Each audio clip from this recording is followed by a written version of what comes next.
So, it really does seem like every week there's some other big, terrible news that's happened. Um, and I don't know. I don't feel like I should just talk about all of that because I do want to get through the course material. Just, yeah, let's just do the normal lesson.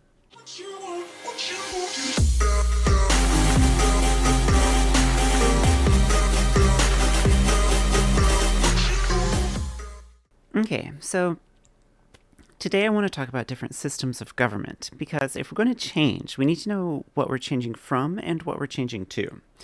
So I'm going to bust this up into like three different categories. We'll start with rule by one, like monarchy. You can call this an autocracy. Dictatorship falls under this category. Authoritarian governments, totalitarian governments. But like a presidential system fits here too. So, one powerful ruler, Hobbes style. And this can be good. It can speed things up because there's only one person. There's a clear chain of command. You can have strong, direct leadership. But, like, what if that guy's wrong, or corrupt, or foolish, or deeply inbred? Um, is there no input from subordinates? Like, how does that impact the morale of the people underneath this one person at the top? Obviously, we've had some dictatorships that get really ugly, but there's some that are like super successful, or were, because the problem is usually after the successful dictator dies, it's kind of hard to find a replacement that's actually still good at it. Um, Moving away from rule by one person, we could go to the other end of the spectrum, which is rule by everyone. This is basically democracy.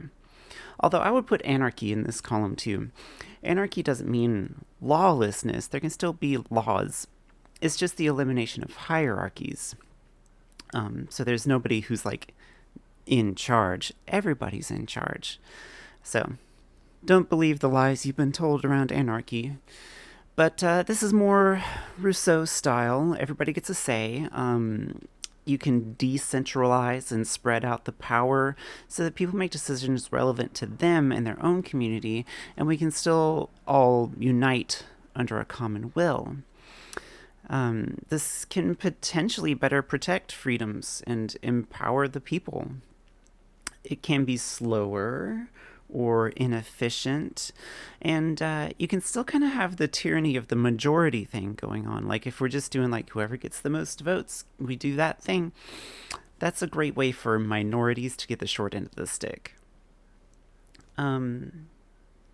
Which, I mean, I guess that's something that rule by one could fix. I don't know. Depends on who the one is. In pretty much in between the two, in the middle, we've got rule by a few people. Like oligarchy is the word for this, just a small group of people. I mean, it doesn't have to be small, but like a group.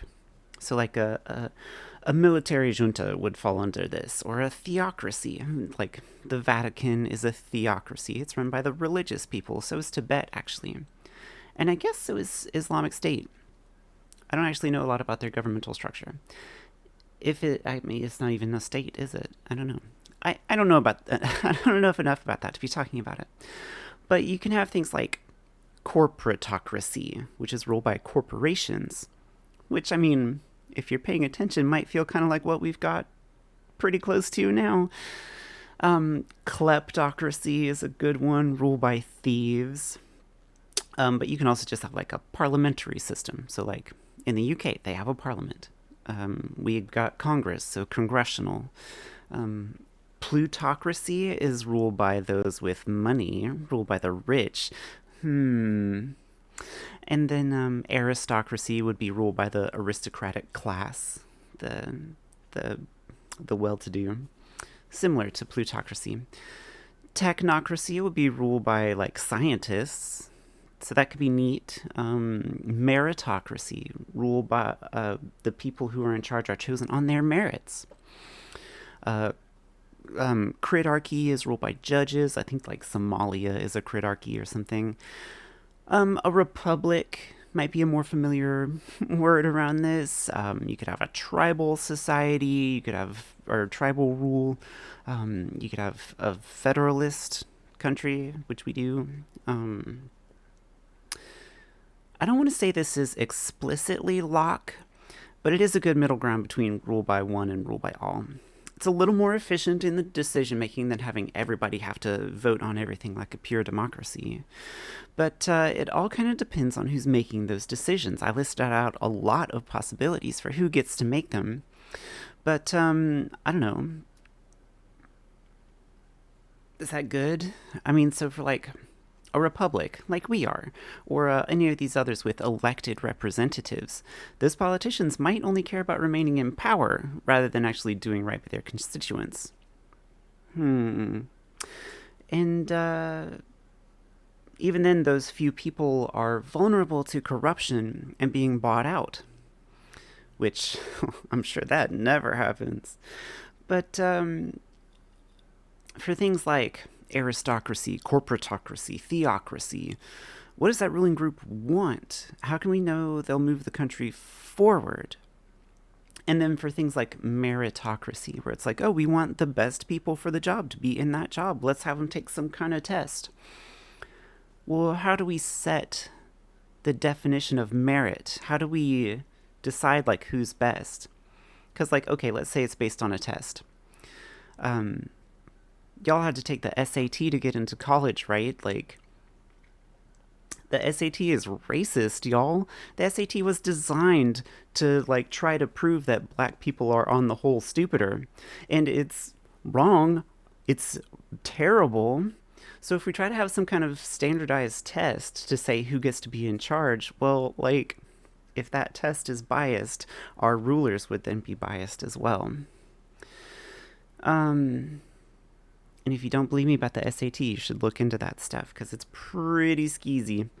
Do your research. This is just turning into a conspiracy video, a conspiracy class.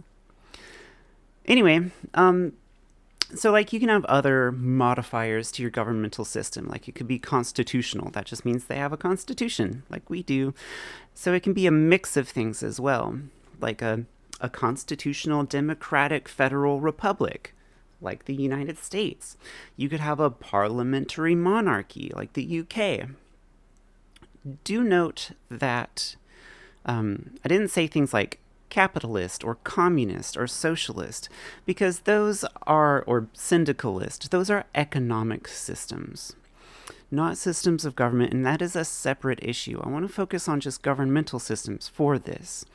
Now, different governmental systems might mesh better with different economic systems. And honestly, is it a separate issue? That's something I want y'all to think about, but not for this lesson specifically. It's like, does the economic structure impact how we can even possibly have a system of government? Different thing, different topic. Anyway, for these different governmental systems, like, they all do have different pros and cons. So I'm going to post an assignment asking y'all what y'all think about some of these. Which seem more fair? Which might be more stable? What do you think that, like, Hobbes and Locke and Rousseau would say about these various possible forms of government? How might it impact the economy in good or bad ways? How might it impact our position as an international power? Which ones do you think are the most common? And don't just guess at that. Like, if you're going to talk about that, you should look it up. What are some of their strengths? What are some of their weaknesses? How might they fare in wartime or in times of peace? How might these best ensure order and justice, like we were talking about? Who benefits the most under these systems? Who suffers? So yeah, look into this stuff. Do a little more research. I'm going to post an assignment and I'm going to list out some of these that I was talking about in the video. But put some thought into this. Which ones, what would you prefer? And like, I'm not going to get mad if you say that like we should have a benevolent dictator, and it should be me, or you, or whatever. It's fine if it's me, but definitely back up your position. Why is it good, and why does it beat out some of the problems of other people, and how are its problems not a bad thing? Or maybe how can they be addressed? So yeah, I'll send an assignment out about this, and I will talk to y'all later. Bye.